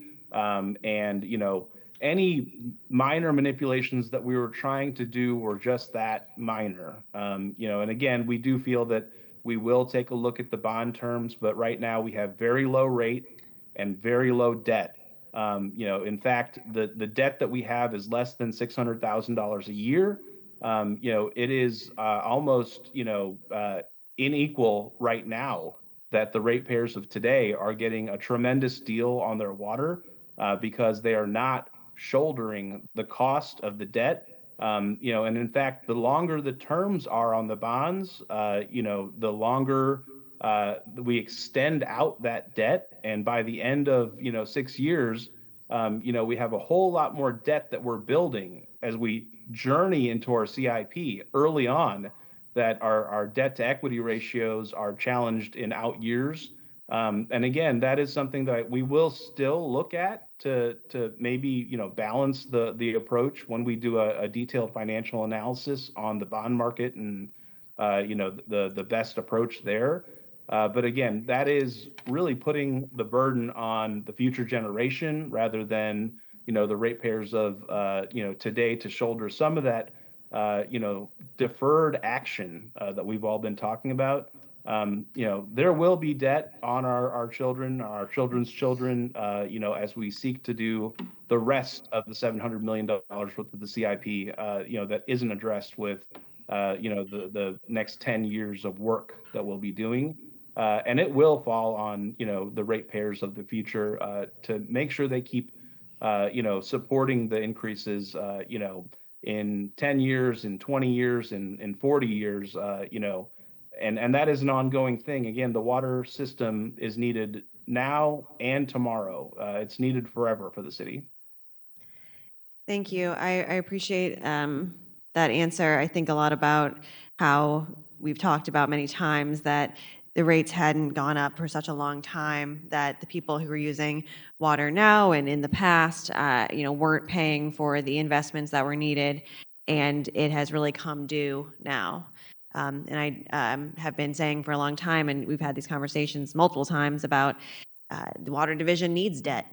It should have much more than $600,000 of debt every year. It should have tens of millions of dollars, if not hundreds of millions of dollars worth of debt, so that we can get the work done, so that my son can continue to have drinking water as he gets older, and not be in a situation where the city failed to provide its most basic and necessary resource. So.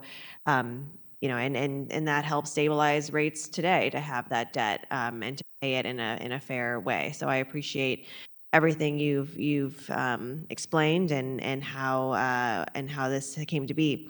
I do believe there's one more question from Alderman Clark Hubbard, so I'll pass it back to her.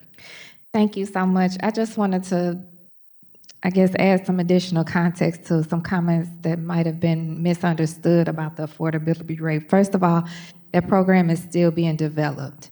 So if you're hearing that you might not be eligible, that's not true, because they are working hard to make sure that it is as open as possible. As a matter of fact, when I just talked to Mr. Gould, he confirmed that the eligibility criteria that they worked on with the ARPA funds that they continue to open, that they will do the same and have the same work and effort in that for this affordable rate. And Mr. Lane, I wish I was in the blessing space that you ought to be able to pay bills ahead, like you said, and having worked and having the responsibility to pay and being proud about the responsibility to pay. And I just want to share from my constituents that have texted me and that are watching, they have that same pride about wanting to do whatever they need to do collectively to be able to make sure that this water stays in the world-class reputation that it has. And this is a hard part.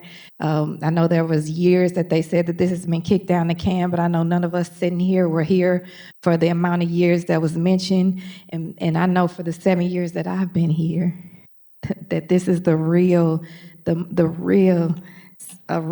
solution and a step that we can do to make that effort. And I want to make sure that you, Mr. Lane, because I remember you being here, that you connect about the bill that pertains to your immediate concerns that Alderman Devotee is carrying. So again, I wanted to give the opportunity for Director Patel and Mr. Gould to give a little more context on that on the record, so that nobody watches a tidbit, a snippet of this and says, they're doing this, but it's not a real thing, or they're not going to be eligible, when that's not even the case, and you all are taking information and opportunities like this to correct that.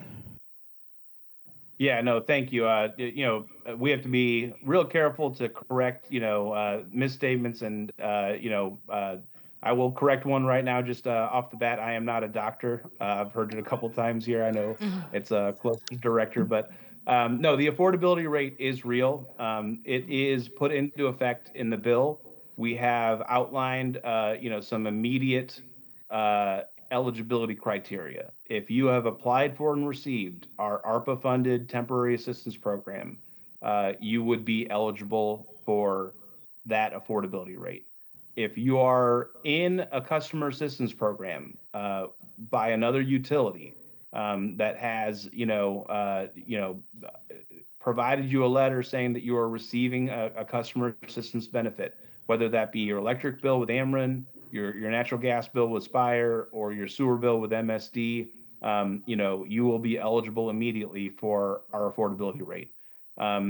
As we work to build that program out, we will work with other departments. We will coordinate with with DHS, to make sure that we are addressing the senior citizen population that is at risk, to make sure that we are addressing the income challenged at the lower end of the bracket. We will continue to work with CCM, Consumer Council of Missouri, to make sure that we are making this affordability rate open and eligible to those who are at real risk of having to make these tough decisions between paying this bill or that bill.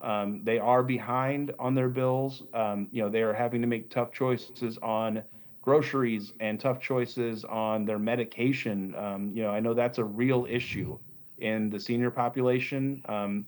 We can't have that. As a public utility, we have the ability to help our community. We have the ability to, not focus on investors, not focus on profits, but focus on our people. Our people are the owners of our utility, our citizens, our community. And that is what we want to do, is to make sure that we are addressing, affordability challenges with the affordability rate, with the best information, the best collaboration, to make sure that it is addressing that challenge.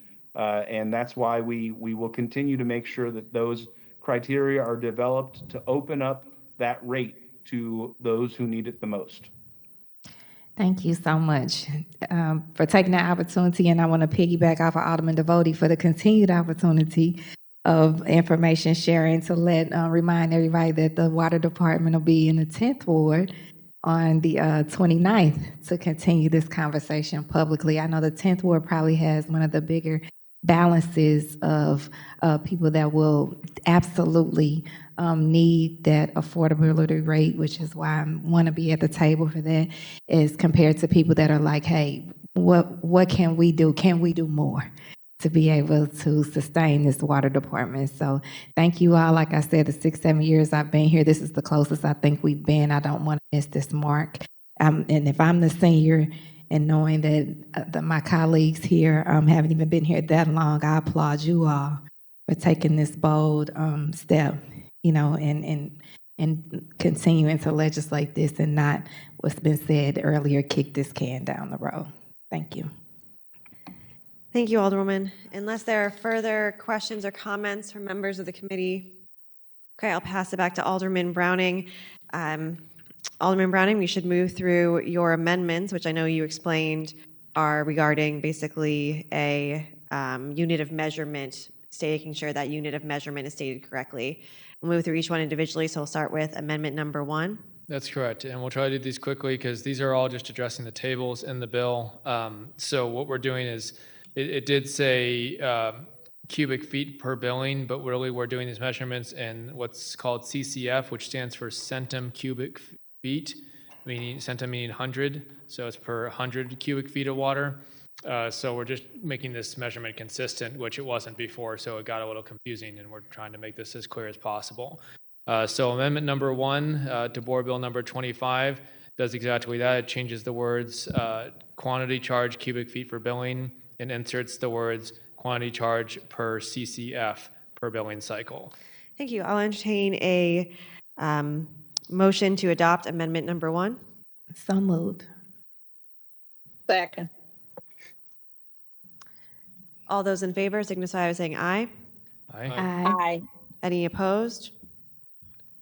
Seeing none, we have adopted amendment number 1. So now it is board bill number 25 as amended. Please continue with amendment number 2. Thank you. So amendment number 2 to board bill number 25 as amended is going through the table now, changing the wording from first 25,000 per CCF to make the accurate CCF measurement first 250, because remember, these are units of 100. So with that, I guess I'm on the committee, so I can move to adopt amendment number 2 to board bill number 25 as amended. So moved. Second. Previous roll. Oh. Been moved by the Alderman from the 9th, seconded by the Alderman from the 10th. There's been a previous roll from the Alderman from the 5th. Any objection? Hearing none, we have adopted amendment number 2 to board bill 25 as amended. Alderman, you're recognized in amendment number 3. Continuing the theme, amendment number 3 addresses another table, probably the same table, and just again where it says quantity charge cubic feet per billing, we're changing it to quantity charge per CCF. Okay, I'll entertain a motion to adopt amendment number 3 to board bill 25 as amended. So moved. So moved. Second. Second. Previous roll. Previous roll. Ooh, you all are making me choose. There's a motion by the Alderman from the 10th to adopt amendment number 3 to board bill number 25 as amended. It was seconded by the Alderwoman from the 13th. A call for previous roll from the Alderman from the 5th. Any objection? Hearing no objection, we have adopted Amendment number 3 to Board Bill 25 as amended. Amendment number 4, Alderman Browning, you're recognized. Thank you. Now we're moving down to a different table. This one's on page 8. Again, we're striking out the words quantity charge, cubic feet per billing, and inserting quantity charge per CCF per billing cycle. Thank you. I will entertain a motion to adopt Amendment number 4 to Board Bill number 25 as amended. So moved. Second. So moved. It's been moved by the Alderman from the 5th, seconded by the Alderwoman from the 13th. Previous row. There's been a call for previous roll from the Alderwoman from the 10th. Any objection? Hearing none, we have adopted Amendment number 4 to Board Bill 25 as amended. Amendment number 5, please. Thank you. You'll find the rest of the amendments on the back of the page that had the amendment paper. So Amendment number 5 is continuing this trend where we were changing the words from first 25,000 per CCF to first 250 CCF and so on. Thank you. With that, I'll entertain a motion to adopt Amendment number 5. So moved. Second. Previous roll. It's been moved by the Alderman from the 5th, seconded by the Alderwoman from the 13th, that we adopt Amendment number 5 to Board Bill number 25. There's been a call for previous roll from the Alderman from the 5th. Any objection? Hearing none, we've adopted Amendment number 5 to Board Bill number 25 as amended. Amendment number 6, Alderman Browning, you're recognized. Thank you all. Only 2 more to go. So Amendment number 6 changes the wording again, and then one of the tables from quantity charge, cubic feet for billing, to quantity charge per CCF per billing cycle. Thank you. I would entertain a motion to adopt Amendment number 6 to Board Bill number 25 as amended. So moved. Second. Previous roll. It's been moved by the Alderman from the 5th, seconded by the Alderwoman from the 8th. Call for previous roll from the Alderman from the 5th to adopt Amendment number 6 to Board Bill number 25. Any objection to previous roll? Hearing none, we've adopted Amendment number 6 to Board Bill number 25 as amended. We are moving on to Amendment number 7, our final amendment. Alderman Browning, you're recognized. Amendment number 7, again, is addressing the table on page 8, or sorry, section 8, page 10. That's crossing out first 25,000 per CCF and replacing it with first 250 CCF and so on, just correcting the unit measurement. Thank you, Alderman. With that, I will entertain a motion to adopt Amendment number 7 to Board Bill number 25 as amended. So moved. Second. Previous roll. It's been moved by the Alderman from the 5th, seconded by the Alderwoman from the 13th. The call for previous roll from the Alderman from the 5th to adopt Amendment number 7 to Board Bill 25 as amended. Any objection to previous roll? Hearing none, we've adopted Amendment number 7 to Board Bill number 25 as amended. And with that, Madam Clerk, if you could also add me as a co-sponsor to Board Bill number 25. So noted. Alderman Browning, you are recognized to close. Thank you all. Thank you to the Consumer Council. We will continue to work with you on an amendment that we will most likely do on the floor to add some language about when we can expect that cost of service study to be done. We all think that's important. Yeah. And thank you to the Water Division. I cannot emphasize enough how much they've been out there, not just fixing our pipes, but also talking to the people and making sure that they know that they're going to show up for them over and over again. It's good to see that my colleagues are continuing to host them at town halls. That's where the conversation happens. And as I mentioned in my opening, we've done extensive outreach.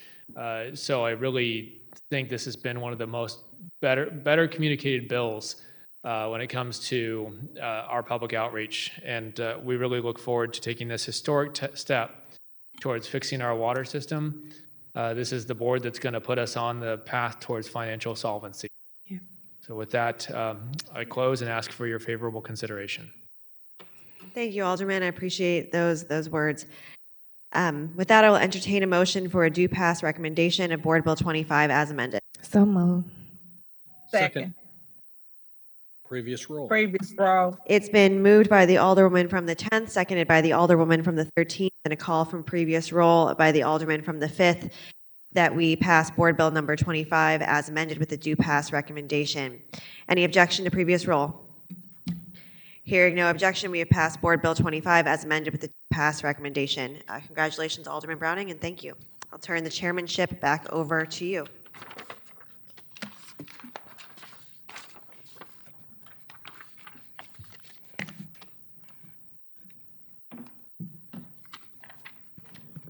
Okay, with that, we're going to move on in the agenda to Board Bill number 28, because this also involves the Water Division, and we want to make sure that they can still be here to speak on that. So Alderman Devotee, you are recognized on Board Bill number 28. Thank you, Chair. And if I could ask the clerk to read the summary for Board Bill 28.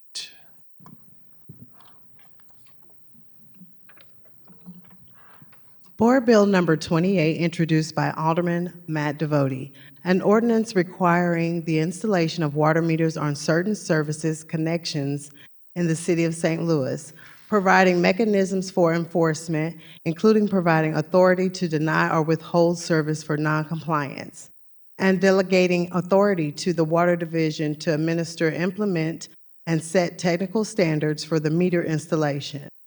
The requirement applies prospectively to new service connections and mandates the installation of meters only on certain existing service connections. The ordinance also includes a severability clause.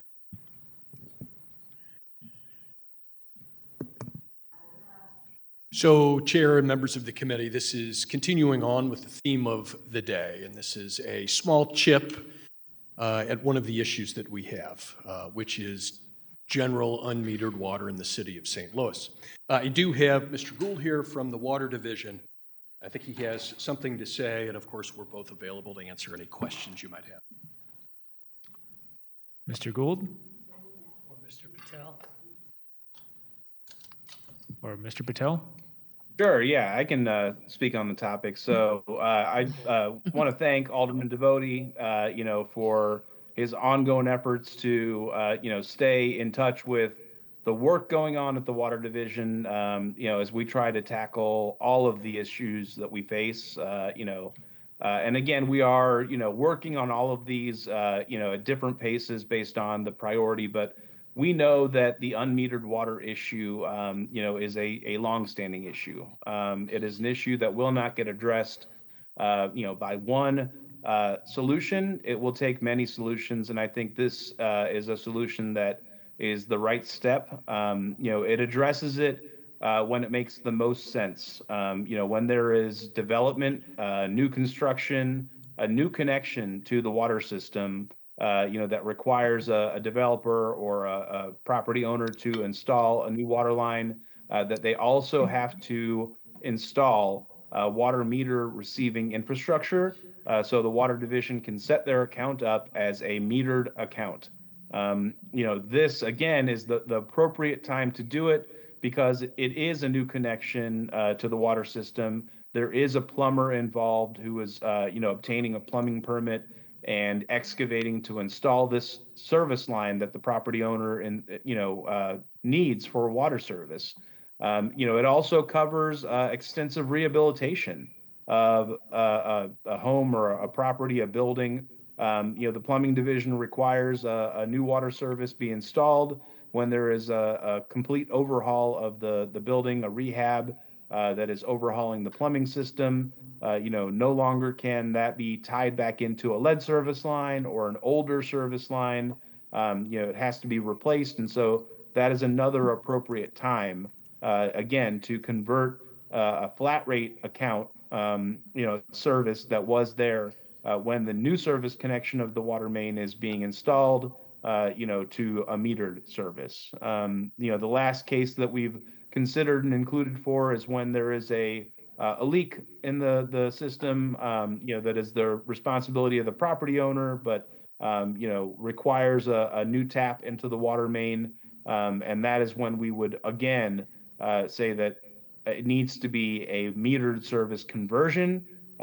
These are going to make an impact over time to start to address the issue when it makes the most sense, and we will continue to work this issue of unmetered water in the city of St. Louis so that we can align ourselves with best practices, modernize the structure of the division, modernize the utility to bill on metered water, not unmetered water. And so again, we are in support.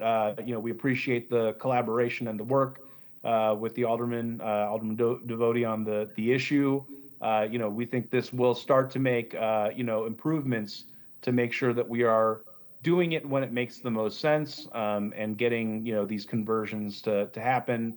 And again, the water division will come out and install the water meter that it owns into that appropriate, meter receiving box outside, where it will, serve to measure the water consumed and also have information provided to the division on the use of water by these properties in the city of St. Louis.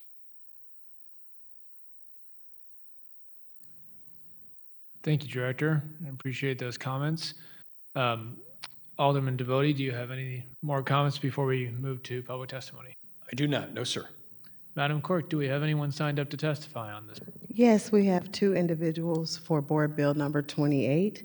Elaine Laura.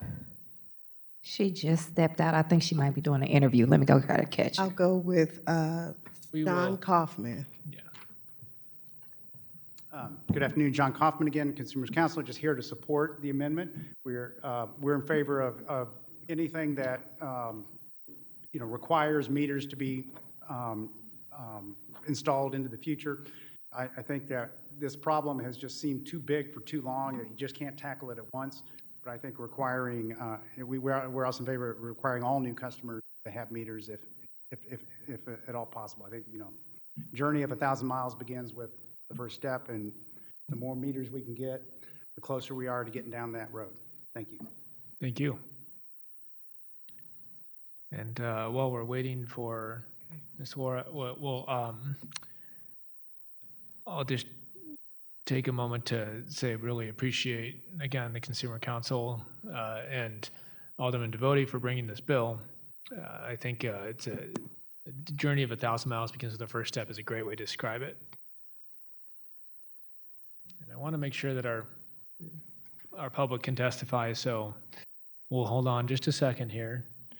We know that there's many forces pulling at people. Oh yeah, the hallway is always busy. That's City Hall for you.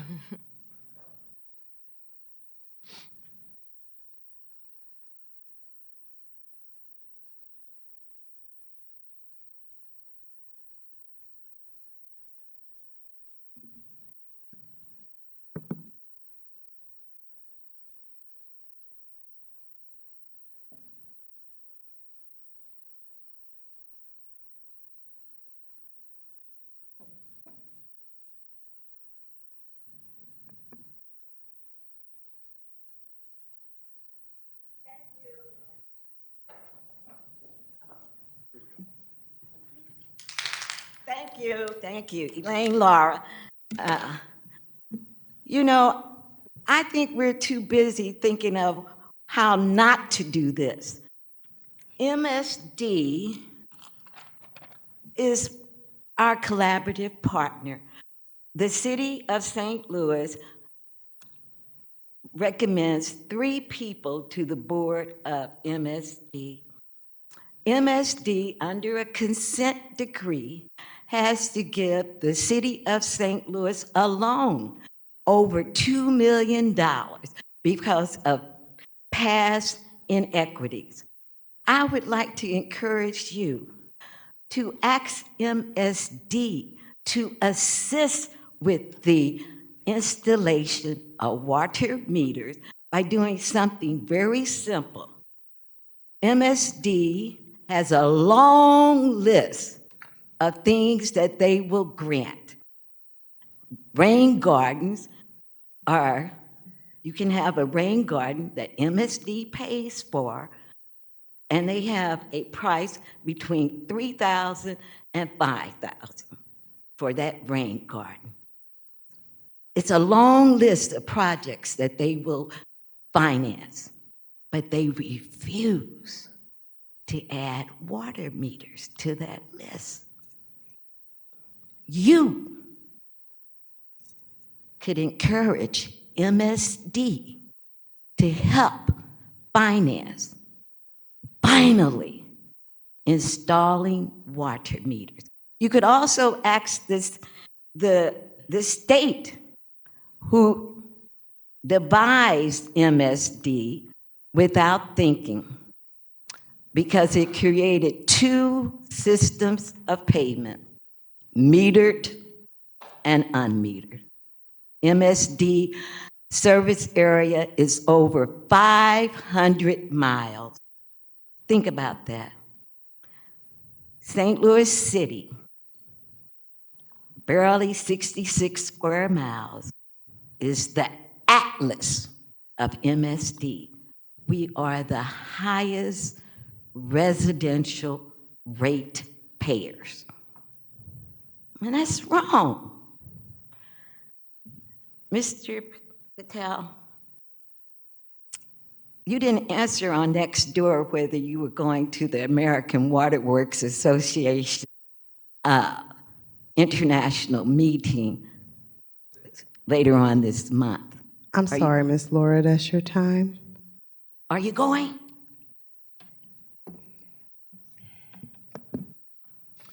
Thank you. Do we have any more members of the public signed up? No, that'll be all. Okay, with that, we'll go to the committee for questions. Alderwoman Boyd, do you have any questions? No questions. Thank you, Alderman Devotee, for your bill. Alderwoman Clark Hubbard. Thank you. Thank you all for allowing Missy Lane to run in and do her testimony too. Alderman Devotee, I just have maybe one question, and if it's a no, then I won't have any follow-up questions. But as it relates to us in the tornado recovery area, and if we have properties, I know I heard the term significant rebuild or significant remodeling, and I know that a lot of the homes that might have to have some updates done or rebuilding or remodeling do not want water meters, right? What does that look like for those residents that are in a position where they did not choose to have to rebuild or choose to have to build in this process? And as again, I'll also speak for some of my big, larger homes in the southwest end of the ward as well that were not on meters prior to, but are having to absolutely rebuild from the May 16th tornado. What does it look like for them, and is there any way that I can make sure that we protect them in this process? I'm going to let Director Patel answer that question, because I think that goes to the major rehabilitation aspect that you're referencing. Yes, ma'am. Yeah, no, thank you for the question. I think that, our intent with this bill, our goal with this bill was to address an issue, a longstanding issue in the city of St. Louis with, an account base that is unmetered. And, it is a big challenge. Fiscally, it is going to be a challenge for, paying for that conversion to metered service. And a lot of that burden falls on the property owners to have a appropriate, meter receiving pit that aligns with the water division specifications for a metered service. It has to be somewhere where we can install the meter, where it is protected, where it can be accessed safely in the future. And that cost is, getting higher and higher. I think, 10 years ago, 20 years ago, it was certainly less than half of what it is today. The time of doing this conversion is what we're taking a look at. When is it most appropriate? And I think it's most appropriate when there's a certified plumber who is out to, connect a private residence, a property to the water system. And that water service line is owned by the property owner, the tenant, or their designee, and I think that the time to install the water meter would be the time when, there is an excavation, there's the plumber, there's a new connection to the water meter. I understand that, many people in the city of St. Louis like their flat rates. They like that they can use water as they please without affecting their bill. It effectively acts kind of like a budget billing. We hear a lot from people who also oppose it. They have a lot of components that are billed and they feel like they don't use that amount of water. The only way to solve the issue of unmetered water in the city of St. Louis is installing water meters, but there's a huge cost to it. And so I think the goal of this bill was to address it at the time that it's most appropriate, and that is when there is a new connection to the water system. And so over the years, this will have an impact. I do really appreciate John Kaufman's comments. I think his analogy is perfect for the intent of this bill. We have a problem to solve, and down the road, when we do solve that problem, it will be a benefit to the water division, because if we can measure the water that is being consumed in totality, and we can measure the water that is being treated and pumped in totality, then we can start having vision into water loss. And that's another efficiency that we can solve better down the road when we have that measured approach, of a mass balance of water in minus water out, equals the loss. We can certainly still work to find leaks, address leaks, with other technologies and solutions, but this is a problem that, to be comprehensive, to solve non-revenue water leakage in the water system, which will result in savings of, energy and chemicals, we will have to have water meters. And so I know it's a sad day for those who love the metered service that they get, but there will be a cost savings to the mobilization of a plumber to reconnect to the water system, and that is the appropriate time to solve this problem. We hope to actually help those residents who are impacted by the tornado.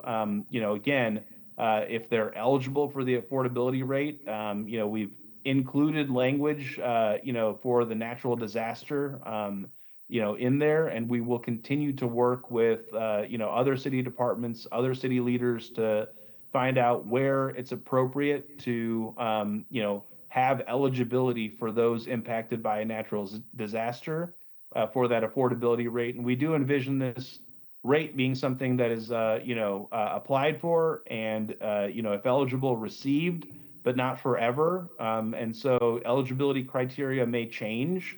If income changes, or if, there's a time frame for which you're allotted the affordability rate, approved for the affordability rate, and then that expires, you will have to reapply to keep receiving that rate.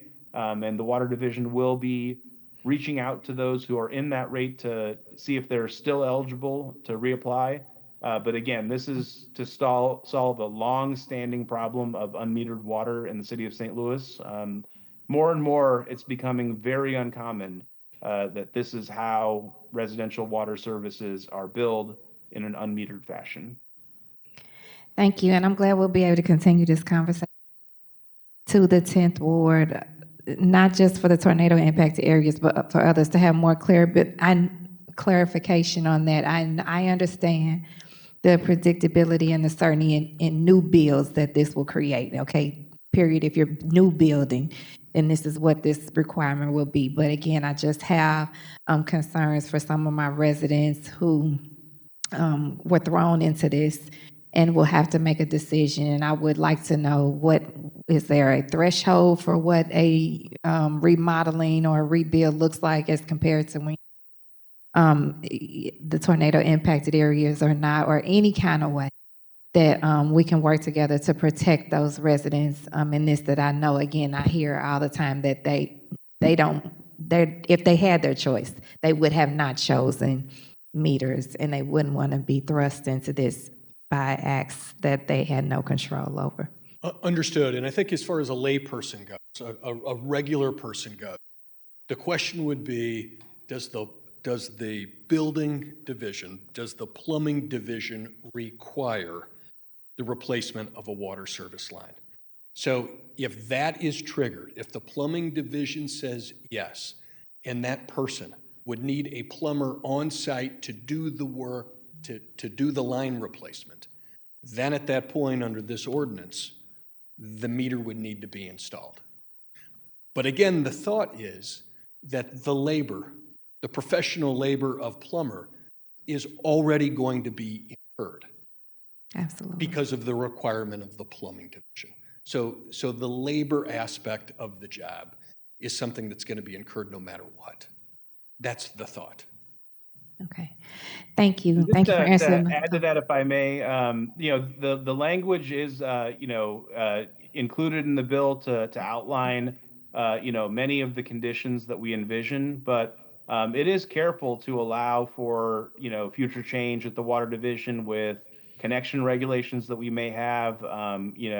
There are, it does not say all service connections, it says certain. And so there is the ability in the future as things change for water division policy to dictate, when, if and when there are, circumstances where, this is not appropriate, either due to detriment to the water division, and it will be considered, and discussed, I think, in an ongoing fashion there. Great, thank you. And just, I want to make sure that I'm clear that my questions were for residents, homeowners, and again, I reiterate for the west and southwest ends in the ward that I know are rebuilding fearlessly and tirelessly, and didn't expect this now. And they might not even go into, their project, but just for future ones, I want to have those protections. But I'm not talking about for commercial bills or even commercial development bills. I'm strictly asking this protection for our residents in the tornado impacted areas. I understood that. Thank you. Thank you. Alderwoman Cox-Antwi.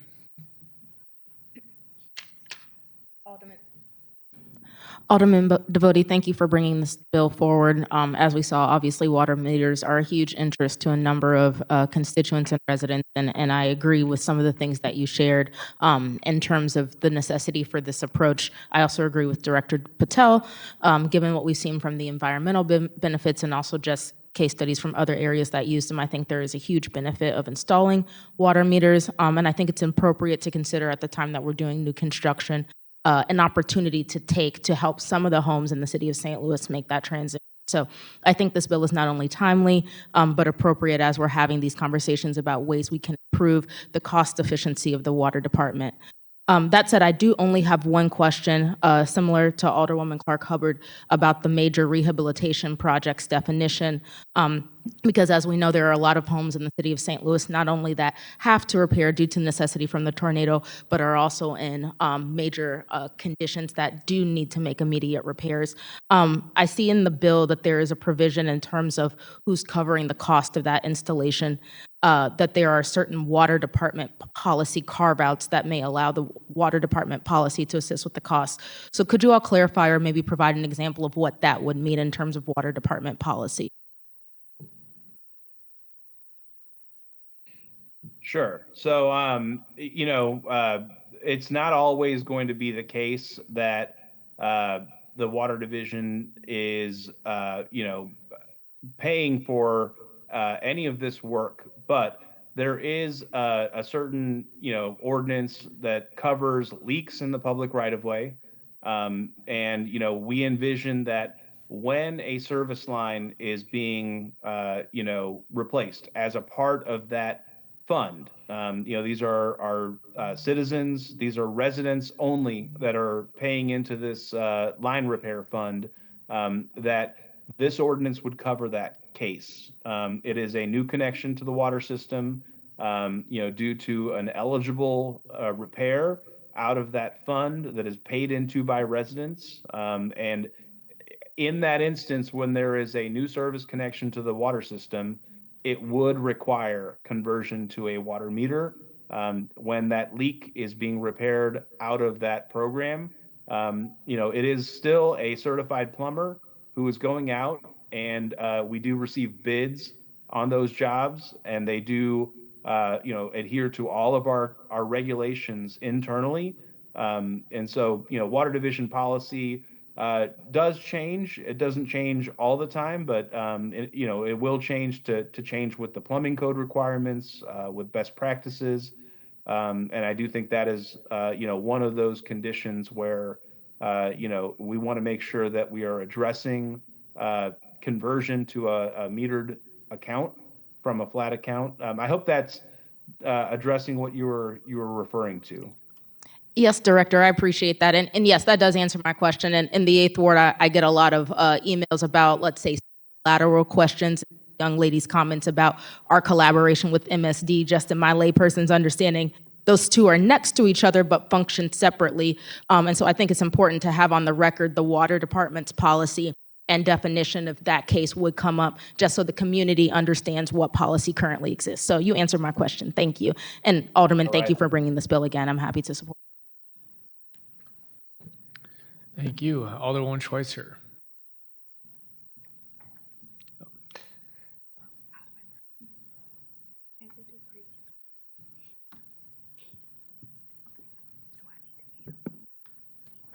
Thank you. I appreciate this bill a lot, and I am asked to be a co-sponsor as well. This is really important and something that is a very thoughtful way to get meters installed at the right time. I want to just also say that, I know that the Water Division is likely not paying for the installation of the meter. It'd be very, but the meter itself is paid for by the Water Division. So the point of, someone is doing work on a property that requires a pretty extensive change, the Water Division is still the one actually paying for the meter piece. So hopefully it's very negligible to have the rest of the installation occur. That's my understanding of how that would go based on the answers that you've just shared and what I'm familiar with. I just want to clarify that, Director Patel. You're nodding, so I assume. Yes, so the Water Division owns the meters. They install the meters, they maintain the meters, and then of course we bill off of that. And then, once that service life is nearing an end, we upgrade the meter either to a newer technology that's out there. That's what we're doing right now. We've changed over approximately 12,000 of the 16,000 water meters that are out there to a cellular read technology. This benefits the residents, the customers, the commercial customers that have water metered service to actually be able to access that information. And it also benefits the Water Division to reduce the cost to have to roll a truck to go read a water meter because that information is coming through over cellular read. So again, this is just a modernization effort that we're going through. We have to replace these meters anyway once they're past their useful service life. And so, this is a step in the right direction to offer, another advancement of converting from flat rate service to water metered service. But there is a cost to the division. We know we're going to have to stock more water meters, purchase more water meters, install more water meters, and then as that cost of service study is performed, it will be important to evaluate the cost to provide that metered service today. Again, the costs were studied previously to provide that metered service, and that includes the cost of us purchasing and installing that meter and, the labor involved in, additionally servicing a metered account. And so I think that cost of service study will factor in the current costs of providing metered service versus flat rate service where, there's other costs to consider, inspections of the components, re-inspections when, someone's done work to their house to change the number of, toilets, showers, baths, rooms potentially even with additions. So, again, I think that cost of service study is going to be doing a lot of data-driven approach to quantify the cost to serve each of these types of customers. But it is, you're right, a cost to the Water Division to purchase them and install them. Thank you. Those are all my questions. Thanks. Thank you. My question is simple. This is also the Public Infrastructure Committee and not just the Public Utilities Committee. So my question is about sidewalks.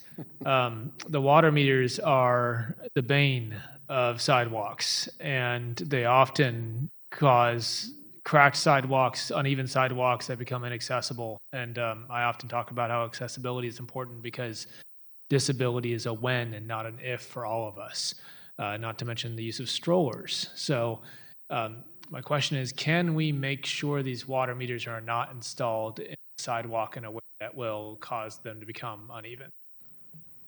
Yeah, I hear you, and I fully agree that that is one of the worst places you can install one. I think that in the past, that was done out of, not just a necessity. I think it was felt a necessity, but the most practical place is in the tree lawn, in the area where there's a grass or it's not hardscaped. There's an option, an approach that could install it, past the property line. We install the water meters into a piece of equipment, infrastructure that is owned by the property owner. That receiving pit, that meter setter, the place where we install the water meter is not a water division owned, appurtenance to the water system. It is on a private service line. And so we're already putting our meter on a piece of privately owned infrastructure. Where it's appropriate, maybe we could set them, inside the property line where it's still accessible outside. We can still, inspect it, replace it, service it. And then also, there is no risk that this is now inside of a house, that it can be tampered with to try to, affect our ability to read it, and have to come now access it in the home to service it or inspect it. There are real challenges to having a water meter owned by the utility inside of a home. And so I do think that there's better places than the sidewalk, though, to answer your question. And even then, that meter pit is the property of the private owner. It sits, in the tree lawn in the right of way, but it's theirs to maintain. It's theirs to, install. And when it's installed in a sidewalk, that plumber, that contractor who is ripping out that old slab, installing the new vault and setter inside of it, does a workmanlike job to install that. But over the years, if there's a leak on the service line and that slab settles and it breaks away, I think that does cause a backlog of issues. And the city certainly has approaches to try to have the property owner address, an issue they've caused in the sidewalk, with an asset that they own, and are responsible to maintain, but there's challenge there, as we all know. So, yeah, as a comment back, I do think that is the worst place to put a water meter. Thank you, Director. I appreciate that answer. I'm certainly satisfied with it. And we are going to keep working on sidewalks as well, because we know it's not just a issue with the water meters, it's tree roots and all sorts of just issues, and everyone deserves accessible sidewalks. Alderman Devoti, that's the end of my questioning. You're recognized to close. My ask is simple, and that is that the committee passes Board Bill 28 out of committee with a do pass recommendation. Thank you. I will at this time, well, before I do this, I'd like to be added as a co-sponsor, Clerk. So noted. And at this time, I'll accept a motion to pass Board Bill number 28 out of committee with a do pass recommendation. 1 second, Mr. Chairman. I would also like to be added as a co-sponsor. So noted. I move that we pass Board Bill 28 with a due pass recommendation. So moved. Second. Previous roll. As moved by the Alderman from the 1st, seconded by the Alderman from the 13th. Call for previous roll from the Alderman from the 8th. Hearing no objection, Board Bill 28 is passed. And Alderman Devoti, you should stay up there because the next two are yours as well. Well, let's see. These should be a little bit easier, let's say. If we could start with Board Bill 18, Chair, if that's all right. Absolutely. Madam Clerk, if you'd please read the summary for Board Bill 18. Board Bill 18, introduced by Alderman Matt Devotie. An ordinance authorizing the honorary street name Sister Felicita Cola Avenue pursuant to ordinance number 68604, which shall begin at the intersection of Wilson Avenue and Macklin Avenue and run east on Wilson Avenue to the intersection of Wilson Avenue and Edwards Street. So that is it in a nutshell. This is the naming of an honorary street in the Hill neighborhood. This is in connection with the Sisters of the Sacred Heart, who have operated the villa for over 85 years. We did go through a petition process consistent with ordinance. My legislative assistant, Vivian Walter, verified all signatures on the petition, so we're confident that we stepped on those bases. And this is being done at the request of the sisters. And who am I to say no to the sisters? Thank you, Alderman. Madam Clerk, do we have any public testimony on this bill? We have none. And I'm going to speed this up. Does any members of the committee have any questions on this bill? I'd like to be added as a co-sponsor because as I research the sister, I can see that she had a really good pasta. And as a fan of pasta, and as you said, who could say no to the sister?